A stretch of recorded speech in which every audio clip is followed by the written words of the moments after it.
Everyone, this is Sajjad. तो आज अपन बात करेंगे कि जो नीट की 2023 में एग्ज़ाम होने वाले हैं उसके लिए मतलब 1 मंथ अभी बाकी है। उसमें मतलब कुछ लोग मतलब डाउट पूछ रहे थे, जैसे मेरे कुछ दोस्त हैं, बाकी कुछ इंस्टाग्राम पर पूछ रहे थे कि यार मेरे मार्क्स नहीं बन रहे हैं, कुछ मतलब टॉपिक है जिससे मेरा मार्क्स इंक्रीज ही नहीं हो रहा है, तो मतलब कैसे क्या करें कि ताकि मतलब मेरा मार्क्स इंप्रूव हो जाए। तो उसी पर थोड़ा बहुत बात करेंगे। देखो, सबसे पहले देखो कि तुम अपना सिलेबस कितना कंप्लीट कर चुके हो और कितना रिमेनिंग है, क्योंकि अभी 1 मंथ बाकी है। 1 मंथ में क्योंकि ज़्यादा टाइम अभी है नहीं, और मैं ठीक है, अगर तुम अच्छे से भी टाइम पे है, अगर मेहनत कर लेते हो तो यार हो जाएगा।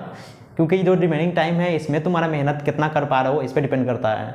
ये नहीं कि तुम पिछले भी जो कितना टाइम वेस्ट कर दिए उस पर सोच रहे हो यार मैंने टाइम वेस्ट कर दिया है, शायद पढ़ लिया तो थोड़ा अच्छा हो जाता है।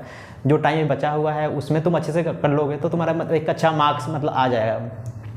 तुम किस तरह से अपना टारगेट रखोगे, क्या क्या तुम अपना मतलब स्टडी या तुम्हारा टाइम टेबल फ्लो कर सकते हो ताकि तुम्हारे एक अच्छे मार्क्स इंक्रीज आ जाए। तो सबसे पहले अपना टेस्ट एनालिसिस की बात करते हैं।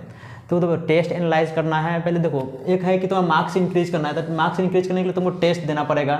तो टेस्ट दोगे तो तुम जैसे तुम टेस्ट देते हो तो टेस्ट देने के बाद जैसे तुम एग्जाम दिए, कितना भी मार्क्स आए, उस मार्क्स देने के बाद तुम फिर देखोगे टेस्ट को कि तुम कहाँ पे तुम्हारा मार्क्स कट रहा है। ओके, जो टॉपिक पे तुम्हारा मार्क्स कट रहा है, जिस चैप्टर से तुम्हारा टॉपिक है वो तुम्हारा वीक है, उसे तुम एनालाइज करोगे तो पता चल जाएगा। तो तुम देखोगे कि हाँ मतलब ये टॉपिक है जिससे मेरा क्वेश्चन नहीं बन पा रहा है, मतलब इसे गलत हो रहा है। तो क्यों गलत हो रहा है कि ताकि तुम इसका फार्मूला भूल गए या तुम इसका थ्योरी पढ़े ही नहीं है। क्योंकि बहुत सारे एक चैप्टर में छोटे छोटे टॉपिक रहते हैं, तो उसमें मतलब है कि कुछ कुछ किसी का टॉपिक वीक हो जाता है, किसी मतलब ऐसे मिस आउट हो जाता है, मतलब पता नहीं चल पाता है। क्योंकि देखो नीट में क्या है कि मतलब 720 के एग्जाम होते हैं, उसमें क्या है कि तुम मतलब सारे टॉपिक्स अप्रॉक्स मतलब कवर करने रहते हैं। तो उसमें तुम एक एक टॉपिक को, एक एक पॉइंट को तुम मतलब अच्छे से करके जाओगे तभी तुम्हारा एक अच्छे मार्क्स आ जाएगा। क्योंकि नीट में बहुत सारे कंपटीशन है, मतलब बहुत सारे बच्चे एग्जाम देते हैं, तो उसमें सब बच्चे मतलब मेहनत कर रहे हैं। तो इस वजह से ज़्यादा तुमको हर टॉपिक को कवर करके जाना पड़ेगा। ऐसा नहीं कि तुम किसी टॉपिक को छोड़ दिए तो यार नहीं हो पाएगा।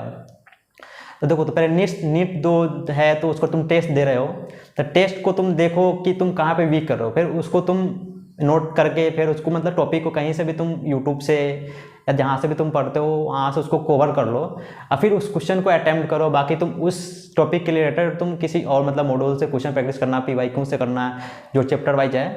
अब चैप्टर वाइज क्वेश्चन प्रैक्टिस करने के बाद फिर देखना है कि तुमसे क्वेश्चन उस चैप्टर के बन पा रहा है कि नहीं बन पा रहा है। ओके, तीसरा तो तुम हर टॉपिक को तुम एक एक टॉपिक को हर मतलब हर दिन तुम इसको मतलब अच्छे से स्ट्रॉन्ग करते जा रहे हो। कॉन्सेप्ट को क्वेश्चन से कॉन्सेप्ट को क्लियर करना पड़ेगा। तो तुम्हारा एक अच्छे धीरे धीरे 1 मंथ टाइम है तो तुम्हारा मार्क्स इंक्रीज हो जाएगा यार। क्योंकि देखो, मार्क्स इंक्रीज करना तुम्हारा खुद को एनालाइज करना पड़ेगा, तुम्हारा कहाँ पे दिक्कत हो रहा है।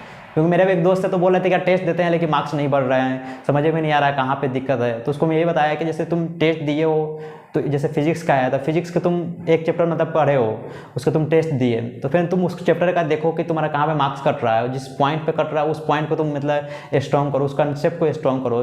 जो क्वेश्चन तुम बना रहे हो क्वेश्चन से देखो तुम्हारा क्वेश्चन कहाँ पे मतलब तो दिक्कत हो रहा है, तो उसको तुम लिख लो, उस फार्मूला को लिख लो। क्योंकि देखो नीट में क्या है, एक स्टेप का क्वेश्चन रहता है, अगर थोड़ा सा तुम वहाँ पे दिमाग लगा लिए, थोड़ा सा मतलब कंसेप्ट को थोड़ा सा ट्विस्ट थोड़ा सा रहता है, एक स्टेप से 2 स्टेप के क्वेश्चन रहते हैं, वही तुम्हारा वहाँ पे एग्जाम में दिमाग काम नहीं कर पाता है, इस वजह से नहीं बना पाते हैं।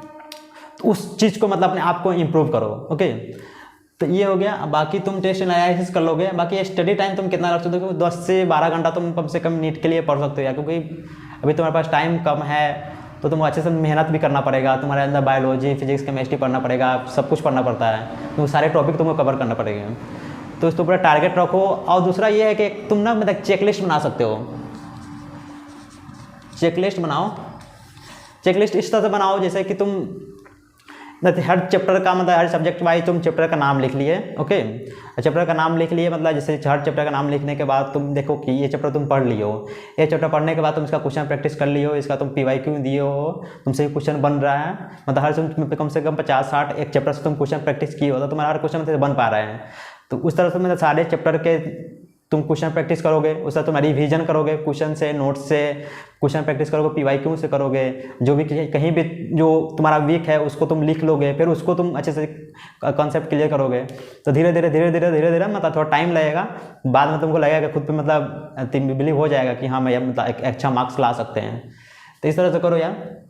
और टेस्ट है ना, टेस्ट कम से कम तो अभी वीक में तुम 2 दे सकते हो, क्योंकि टाइम कम है, तुम्हारा सिलेबस भी कवर करना पड़ेगा। तो कम से कम 2 टेस्ट देकर तुम वो टेस्ट को मतलब टेस्ट दिए उसको फिर एनालाइज करो, मतलब वीक में उसको एनालाइज कर लो कि हाँ मैं ये टेस्ट दिए इसी ये मेरा दिक्कत है, तो उस वीक के अंदर में उस सारे कॉन्सेप्ट को तुम क्लियर कर लो। ओके, ताकि फिर वो तुम अगले बार अगले वीक में तुम टेस्ट दे रहे हो तो उस टाइप का क्वेश्चन जो आ रहा है ना वो तुम्हारे क्वेश्चन मिस आउट नहीं हो, तो उससे तुम आराम से उसको बना ही लो, इस तरह से तुम उसको कंसेप्ट को क्लियर कर लो। ओके, और टारगेट तुम अपना रख सकते हो यार, जितना भी बता अच्छे, जितना तुम अपने आप को खुद को मेहनत कर सकते हो, जितना तुम अपने आप को इम्प्रूव कर सकते हो उस तरह से करो। क्योंकि यार देखो अभी टाइम कम है, तुम्हारे अंदर पढ़ने का पोटेंशियल है, तो तुम्हारे अंदर खुद भी करोगे तो हो जाएगा। ये नहीं कि हाँ मतलब कोई ज़्यादा पढ़ रहा है कम पढ़ रहा है, तुम खुद देखो कि तुम कहाँ पे अभी हो, तुम किस लेवल पे हो, तुम्हारा प्रिपरेशन लेवल कितना है, कितना परसेंट तुम कर लिए हो। तो यार पढ़ो, क्योंकि नीट में क्या है सब बच्चे प्रिपरेशन कर रहे हैं, क्योंकि बहुत सारे बच्चे रहते हैं, बहुत सारे बच्चे जो ड्रॉप आउट लिए पहले से भी उसका 500-600 नंबर आ रहा है फिर भी वो ड्रॉप लेते हैं। ओके, तुम अपने आप को खुद से इम्प्रूव करना पड़ेगा। तो यही मैंने सोचा कि यार 1 मंथ के अंदर तुम भी टारगेट रख के जाओ कि तुम, क्योंकि अभी 1 मंथ मई में आपका एग्जाम है, तो अभी 1 मंथ अप्रोक्स बाकी है, तो 1 मंथ है तो यार अपने आप को मार्क्स को इम्प्रूव करने का कोशिश करो, जहाँ पे तुम वीक पॉइंट हो उसको स्ट्रॉन्ग करो, खुद को एनालाइज करो। ओके, ये मत सोचो कि हाँ मेरा टाइम वेस्ट हो गया है नहीं कर पाऊँगा, जो टाइम है उसमें अच्छे से करो। ओके, और तुम PYQ से तुम देखो कि ज़्यादा क्वेश्चन किससे आ रहा है, उससे तुम मतलब ज़्यादा बार बार क्वेश्चन प्रैक्टिस करके जाओ, क्योंकि जितना तुम क्वेश्चन से गो थ्रू होगे, जितना तुम क्वेश्चन प्रैक्टिस करोगे उतना ही तुम्हारे दिमाग में स्ट्राइक करेगा, इतना ही तुम्हारा दिमाग खुलेगा। तो खुलेगा तो उससे तुम्हें आगे तुम एग्जाम में बैठोगे, टेस्ट दोगे, तो तुमको लगेगा यार ये क्वेश्चन बना चुके हैं पहले से, ये क्वेश्चन हम बना लेंगे। थोड़ा सा सोचना पड़ता है बस, तो ये सब करके जाओ यार, आराम से अच्छे मार्क्स आ जाएंगे। अच्छे से पढ़ाई करो, ये टाइम है तुम्हारे पास, 1 मंथ है, सफिशिएंट है, मतलब ठीक है। तुम अगर थोड़ा बहुत पहले से पढ़े हो, ऐसा नहीं कि तुम पहले से नहीं पढ़े होगे, थोड़ा बहुत तो पढ़े होगे, तो थोड़ा बहुत और मेहनत कर लोगे ना यार तो आ जाएगा यार, टेंशन मत लो, पढ़ाई करो अच्छे से। ओके, तो वीडियो अच्छी लगी है तो यार लाइक करो, ओके, सब्सक्राइब